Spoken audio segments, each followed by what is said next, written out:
pääsee aina vastustajan boksiin saakka ja nyt ottaa Kujanpää sitten kortin. Se on aivan päivän selvä ja nyt Kujanpää aika aggressiivisella otteella kyllä lähtenyt tähän peliin ja IFKlle Valman vastassa. Valman. Peli saa jatkua ja kyllä siinä Aleksi Valman nyt käy hieman kuumana. Ei pysty Kiffen maalia tekemään. Jälleen Eriksson Carlos kentän pintaa. Hän kyselee tuomariston suuntaan, että missä on vihellys. Sitä ei koskaan tule. Pallo pedelleen. Pelattavissa Valman. Nyt ottaa pallon Gelmanilta ja näin on. Aleksi Valman tehnyt tämän kauden toisen maalinsa. Ja loistavasti siinä meidän alkuhaastattelussakin ollut Aleksi Valman nyt lukee Robin Gelmanin syötön. Nappaa sen kun Valmankin tekee liikkeen oikealta. Niska ei kuitenkaan saa liikutettua palloa eteenpäin. Säyniö vastaan. Nyt loukkaa Säyniö hieman itseään ja Kolehmainen siinä vähän aikaa jää odottelemaan, että mitä, tai katselemaan ja odottamaan, että mitä siinä oikein tapahtuu. Ja näin on ensimmäinen korttinoustu myöskin Kiffen.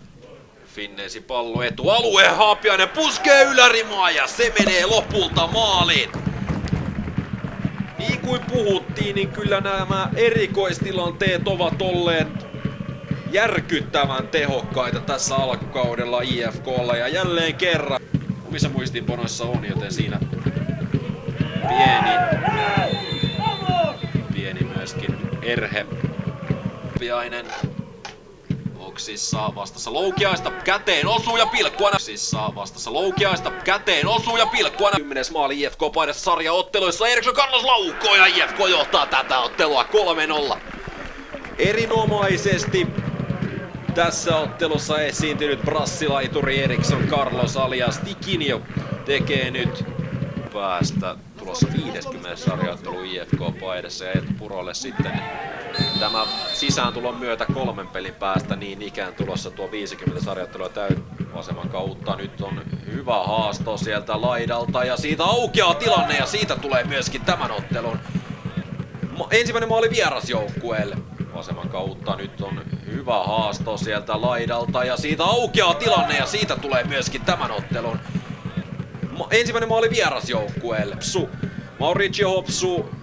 Keskityspuolittainen sellainen. Finnees kaatuu. Partanen Hopsu kokeilee. Niska laukoo Jammehilta. Täydellinen torjunta tähän kohtaan ottelua. Kiffenille niitä on 2. Hurlingin pallo. Se tulee muuten loistavan näköisesti. Sinne Kiffen tulee maalin päähän. Romi Nevalainen nousee korkealle. Loistava pallo Benjamin Hurlingilta ja Robin Gelman maaliltaan sinne boksiin ja tämä pääpallon voittaa Romi Nevalainen, joka nousee kyllä todelliseksi sankariksi Kiffeniltä tähän loppuun kakentamaan. Hukka. Lassuun. Ei näe tuossa rikettä nyt. Ei näe rikettä otteluerotuomari tuossa tilanteessa. Kiffenin pelaajista sieltä nyt yksi jää pitelemään jalkaansa ja se taitaa olla Tuomas Saarikko, joka on aika kaltoin kohdeltu niin ikään tässä ottelussa. Ja nyt näyttää siltä, että Kiffenille kelpaa kyllä tasuri tästä ottelusta. Lassoud selkäpuolella Petumber. Nyt tulee Mohamed Lassoud. Petumber väliin, jalkaa laittaa. Tästä tulossa kortti Milan Petumber. Hän ei kerkeä minuuttiakaan olemaan kentällä, kun kortti nousee. Ja IFK:lle tulossa vielä mahdollisesti tämän ottelun viimeinen tilanne. Ja kun ne erikoistilanteet ovat olleet tässä arvossa arvaamattomassa, niin tämä ottelu kyllä saisi ansaitsemansa lopun, mikäli tästä vielä mahdollisesti maali nähtäisiin. Ensin pallo.